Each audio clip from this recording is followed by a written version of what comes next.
existen más preguntas. Gracias, doctor. Y a petición de los patólogos, vamos a hacer un cambio y porque ellos consideran que el orden es mejor, como lo vamos a ver ahorita. Vamos a iniciar con la doctora Raquel Garza Guajardo, que va a hablar sobre aspectos prácticos en histopatología mamaria. Adelante, doctora. Muchas gracias, doctor. Bueno, muy buenas tardes a todos.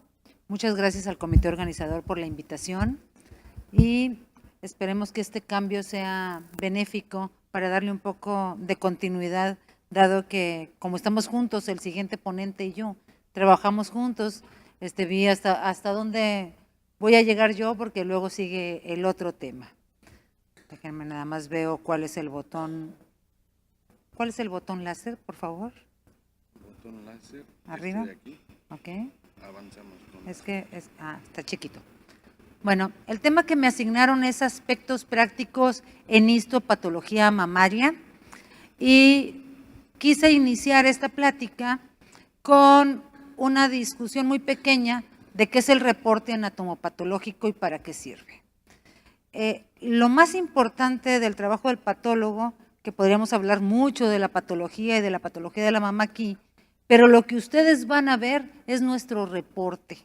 Entonces, el reporte que nosotros vamos a emitir debe de dejarles a ustedes muy claro la duda original, el problema de la paciente, y debe de responder en forma clara y precisa todas las preguntas que el médico tratante tenga.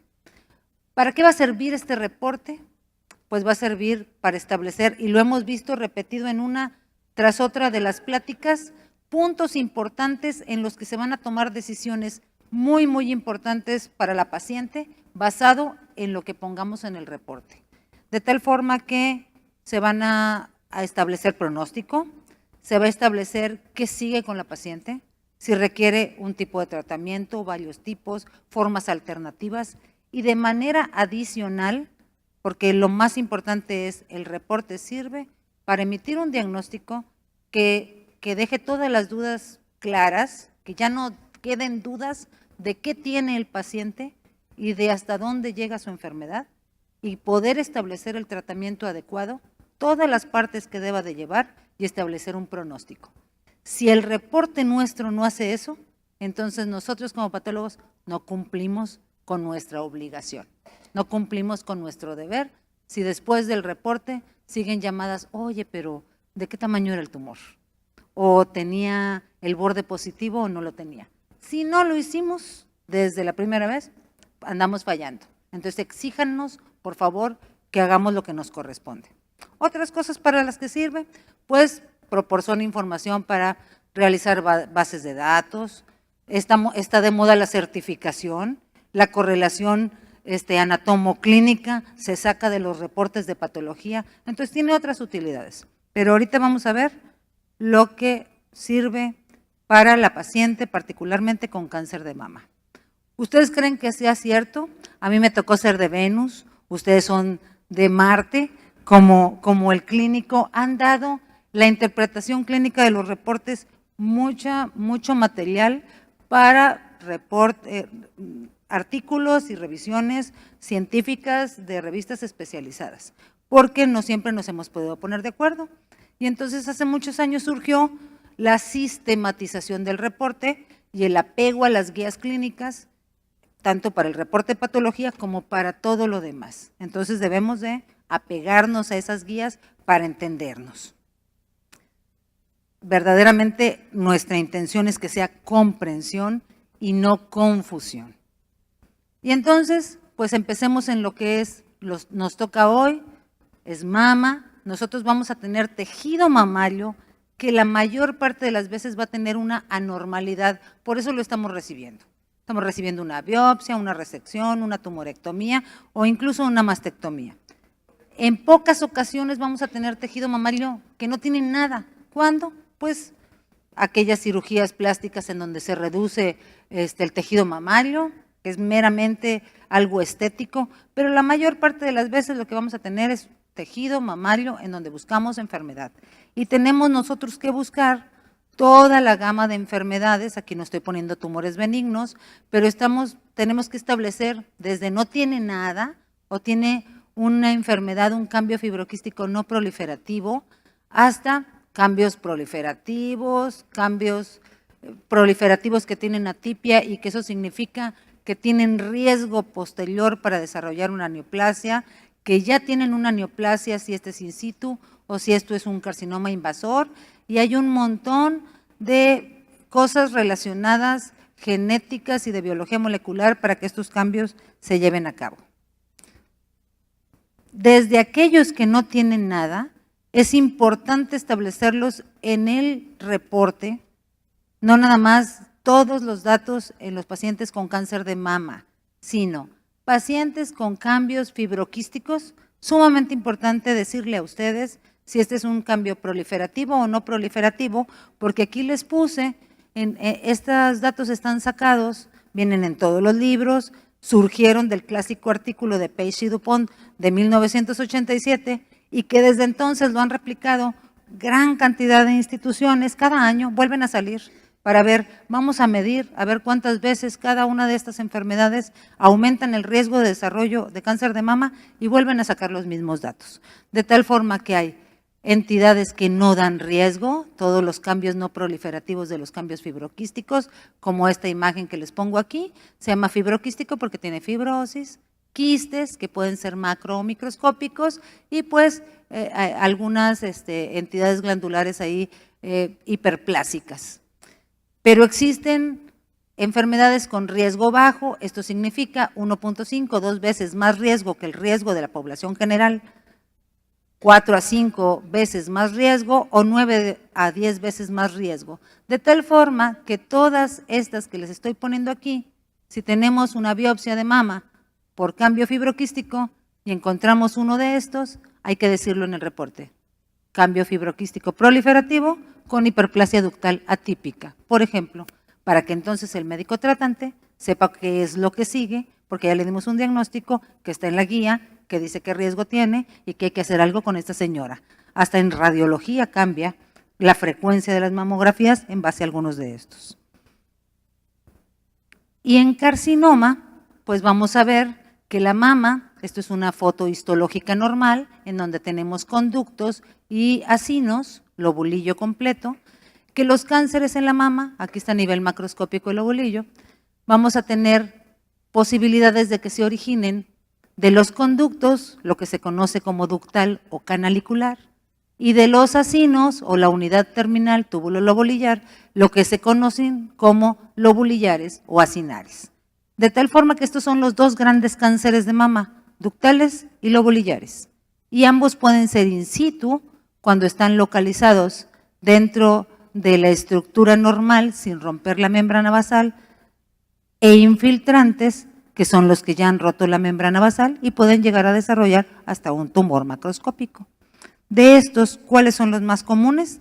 Con muchísimo, el carcinoma ductal e infiltrante, que es el más común en México. Ojalá llegue el momento en que tengamos muchos precursores y muchos in situ, pero todavía la mayor parte son infiltrantes y nuestro cáncer número 1 es el ductal infiltrante. Lobulillar infiltrante, pues varía la literatura desde como un 4% hasta un 15% del 100% de los cánceres. Pero el 85% son ductales infiltrantes. Ese es el más común de todos.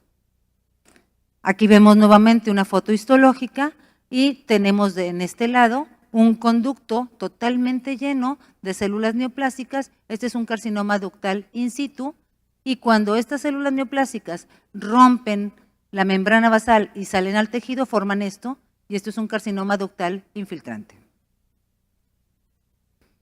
¿Qué es lo que tenemos que establecer nosotros en un cáncer de mama? Tenemos que darles a ustedes lo que se conocen como factores pronósticos y factores predictivos. Y les puse aquí no todos, pero sí los más importantes de los factores pronósticos. ¿Cuáles son? Ya vimos que el tamaño del tumor y el tamaño de los ganglios son tan importantes que hasta son parte del TNM. Factor pronóstico se conoce, vean ustedes la definición, como una variable medible que correlaciona con la historia natural de la enfermedad. Otros, además del tamaño del tumor y de los ganglios, si hay invasión a los vasos, angiolinfática, no importa si son sanguíneos o linfáticos, significa lo mismo. ¿Qué tipo de tumor es? La variedad histológica. ¿Qué grado histológico es? Ya el doctor nos dijo, si es grado 3, pasamos a otra situación. Entonces tenemos que darles el grado. ¿Qué cantidad de mitosis tiene? Y algunas otras que vamos a ver ahorita. Factor predictivo. Este se define como aquel que está asociado con respuesta a una terapia determinada. Clásicamente son factores predictivos, estrógenos, receptores de estrógeno, receptores de progesterona y HER2. Pero estos también son factores de pronóstico, ya que están asociados a, por ejemplo, aquellos que tienen receptores positivos, a tumores de mejor pronóstico, y aquellos que tienen HER2 positivo, a tumores de más mal pronóstico. Entonces, estos son ambos, predictivos y pronósticos.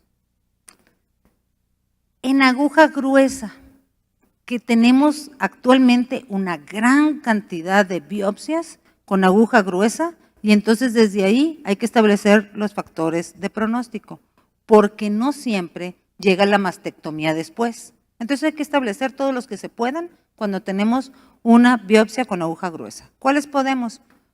Para carcinoma invasor, por ejemplo. Podemos decirle el tipo histológico, podemos decirle el grado, podemos decirle si hay o no carcinoma in situ asociado.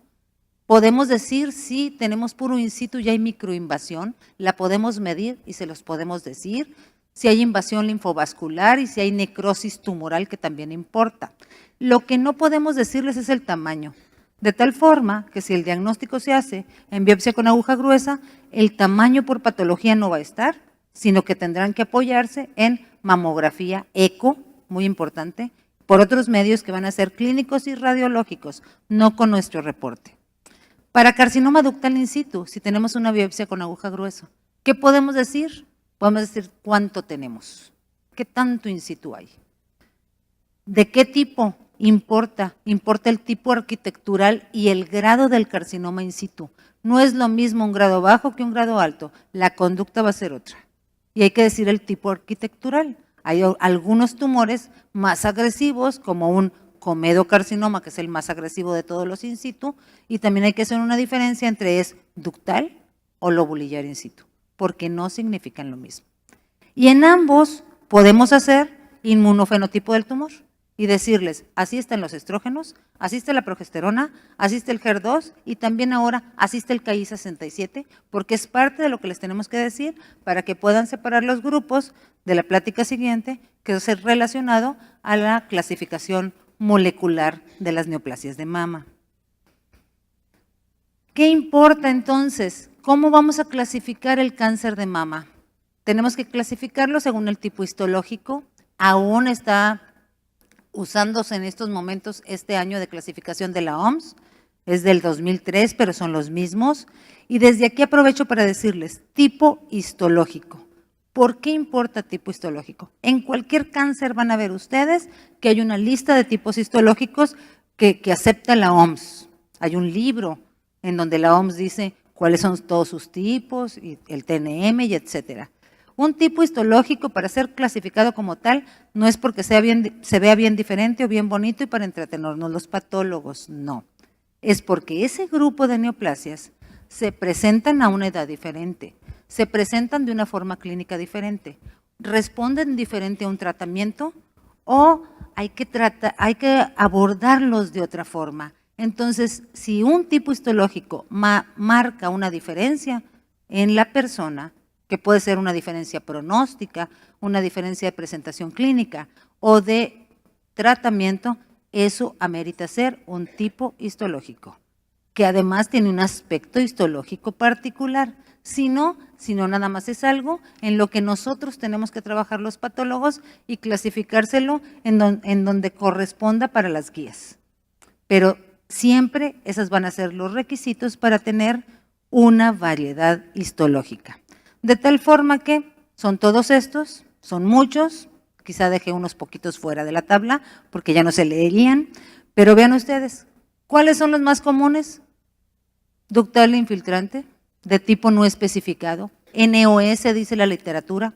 Cada vez que le ponemos adenocarcinoma ductal infiltrante sin otro apellido, es ese, el de tipo no especificado, el que significa 85% de los cánceres. Lobo lilar infiltrante, del 5 al 15% de los cánceres, todos los demás son raros, todos los demás son raros. La mayoría de estos demás son variantes de ductal, unos pocos son variantes de lobo lilar. Otra cosa importante, tenemos que decirles el grado y recomendable agregar en el reporte patológico el TNM patológico, que lleva una P delante. Desde el punto de vista oncológico, ¿qué va a importar? Si están positivos para receptores, para HER2-neu o si son triple negativos. Y los tres, estrógeno, progesterona y HER2, son negativos. Eso importa, tiene que estar en el reporte. Los tipos histológicos comunes, ya vimos que son el ductal y el lobo lilar, tanto infiltrante como in situ. Y de las variedades, que son muchas, las más frecuentes son mucinoso, medular y papilar, que casualmente y afortunadamente corresponden a variantes de buen pronóstico o tipos histológicos de comportamiento favorable. Muchos de ellos parecen neoplasia benigna desde la clínica o la mamografía y aún al macro. Es más, les puedo decir que desde hace 21 años todos los medulares que nos han llegado al servicio de anatomía patológica en el HU han sido enviados como fibroadenoma. Fibroadenoma en una edad que no es la usual, los 40, los 50, ¿pero por qué? Porque son bastante bien circunscritos y no como los clásicos ductales infiltrantes de forma estrellada, fijos y no móviles. Aquí tenemos un ejemplo de un ductal.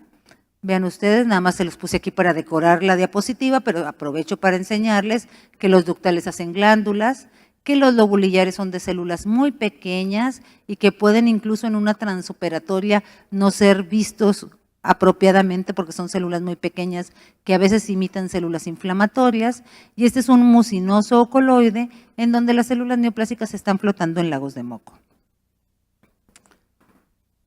¿Por qué clasificarlos como ductales y lobulillares al grueso de los cánceres? Pues porque tienen diferencias importantes biológicas y clínicas. Y aquí pusimos puse más bien los in situ, lobulillar in situ con una foto, ductal in situ, este es un tipo comedo, y los infiltrantes.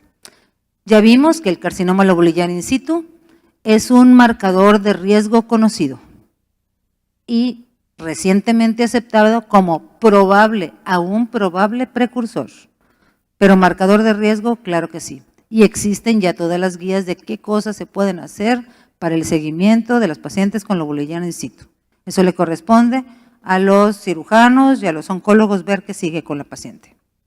El ductal in situ es un precursor directo, indiscutible precursor de carcinoma ductal in situ. También existe ya cuál es el manejo para ellos y hay diferencias entre ambas. Entonces no es lo mismo un in situ que otro, hay que clasificarlos. Los invasores, el carcinoma lobulillar infiltrante es con frecuencia multifocal y con frecuencia bilateral y tiene un patrón de metástasis bastante particular y diferente que el ductal, que con mayor frecuencia es unifocal, pero que no está peleado con poder tener más de un tumor en la mama. ¿Por qué poner el tipo histológico? Ya vimos esas dos diferencias, pero además porque de todas las variedades existen aquellos que se consideran de pronóstico favorable, como tubular, mucinoso, adenoideo quístico y papilar. Este es el ejemplo de un tubular. Vean ustedes qué bonitas se ven estas glándulas, hasta parecen benignas, pero no, es un carcinoma. Y otros que tienen pronóstico desfavorable, como estas dos variedades que les pongo aquí, y que efectivamente se ven bastante feos, no como esto, sino que se ven bastante agresivos. De los tipos histológicos favorables, ¿qué es lo importante? Vean ustedes, aquí está un tumor, bastante bien circunscrito. Este es un mucinoso. Corresponden, vean ustedes, a menos del 6% de los invasores. Al momento del diagnóstico, la mayor parte van a estar localizados. Pocas veces tienen ganglios positivos. Menos del 10% de las veces van a tener ganglios positivos. Y cuando están positivos, pertenecen al grupo de menor riesgo, que es de menos de 3. Y vean ustedes el periodo libre de enfermedad de 10 años, pues bastante bueno. Se nota el comportamiento biológico favorable de estas neoplasias contra los demás. Grado histológico, que lo tenemos que establecer en el reporte. Es un determinante importante del pronóstico y vean ustedes la diferencia de sobrevida a 10 años si tomamos solo en cuenta grado histológico, es notoriamente diferente. Y ustedes ya vieron que con algunos grados el tratamiento va a variar además. Vean ustedes la diferencia entre un grado 1 y un grado 3. Para establecer el grado tomamos en cuenta el porcentaje de formas tubulares o glandulares en el tumor, el grado nuclear, que aquí les pongo un grado 1, 2 y 3, y la cantidad de mitosis.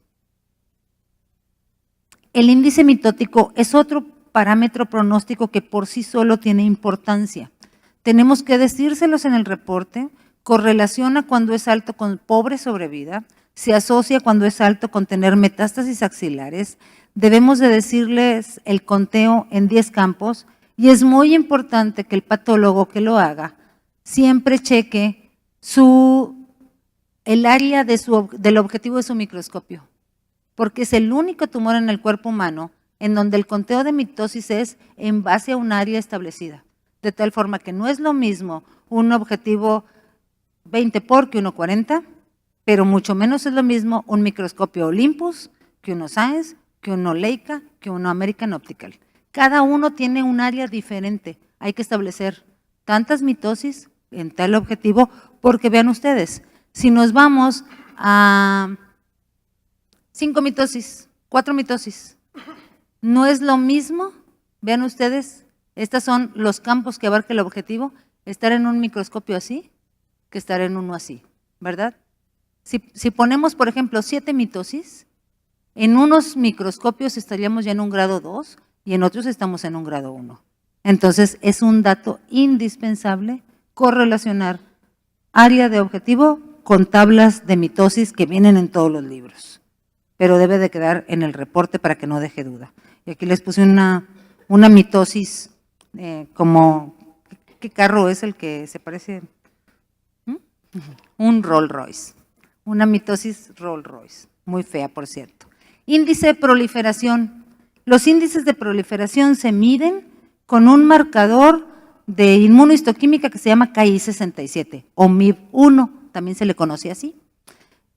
¿Por qué es importante hacerlo junto con el resto de la inmuno? Porque correlaciona con grado de diferenciación, invasión vascular, metástasis ganglionares, inversamente con la positividad de receptores hormonales y nos ayuda a dividir los subtipos moleculares. Entonces es algo que ahora los reportes deben incluir, el porcentaje de proliferación según KI67. Ahí tenemos un ejemplo. Ven ustedes esa mitosis espantosa, está positiva, pero de la otra forma solamente contamos mitosis. Aquí contamos todas las células que están proliferando, entonces es algo más exacto. Tamaño del tumor. Es el factor más importante después de ganglio linfático. Existe una relación directa entre el tamaño y la posibilidad de metástasis a ganglios. Vean ustedes, no es lo mismo este tamaño. Aquí tienen la regla, es un caso del hospital universitario, y andamos en unos 2.5 centímetros contra este tamaño que es tan pequeño que hay que hacerlo sobre la laminilla y con el microscopio, con un objetivo graduado para poder hacer una medida exacta. Estamos hablando de 3 situaciones totalmente diferentes. Entonces, aquellos que sean medidos sobre la laminilla hay que aclararlo, hay que decirlo. No pudimos hacer un diagnóstico sobre el macro. Antes, solamente en el macro quedaba el tamaño, había que dar 3 medidas, el clínico tenía que sacar del macro todos los datos que le interesaban, porque los diagnósticos hace algunos, pues ya muchos años, eran bastante escuetos. Después, con la sistematización de los reportes, se vio que todos aquellos parámetros que tienen importancia pronóstica o para tratamiento deben de ir en el reporte, deben de ir en el diagnóstico. Y entonces por eso muchos hospitales omitimos el reporte microscópico porque la mayor parte de los datos que se requieren tienen que estar en el diagnóstico. Entonces, en el diagnóstico se les va a dar el diámetro mayor del tumor, que es el que vale, y en el examen macroscópico vendrá las 3 dimensiones del tumor. Invasión vascular o linfática. Invasión angiolinfática, importante porque tiene mayor riesgo de recurrencia local. Hay que reportarlo. Lo mismo el número de ganglios, cuánto miden y si rompieron la cápsula, eso es importante. Otros factores de pronósticos, y estos con piezas mayores, si se infiltra la piel, si se infiltra el pezón, el músculo, cómo están los bordes de resección y a qué distancia están del margen. El panel de inmunohistoquímica, ya hablamos de la importancia de estrógenos, progesterona y HER2-Neu. HER2-Neu, una cruz positivo significa negativo, 3 cruces positivos significa positivo, y el 2 cruces positivo hay que llevarlo a FISH para ver si efectivamente está amplificado el gen. Y bueno, lo importante de esto es que no todos los factores tradicionales siempre van a reflejar el comportamiento del tumor. Hay una gran heterogeneidad. Y esto se ha visto y se ha relacionado con estudios moleculares, y para eso es para lo que sirve la nueva clasificación molecular, que ya no es parte de esta plática y que la complementa. Habría que ver eso porque es parte del reporte. Y les dejo aquí una foto de nuestra hermosa Facultad de Medicina, que en octubre pasado iluminamos de rosa para tratar de crear conciencia en la población de que realmente esto es algo importante. Y le pusimos a la campaña de esa forma: medicina se pinta de rosa. Muchas gracias.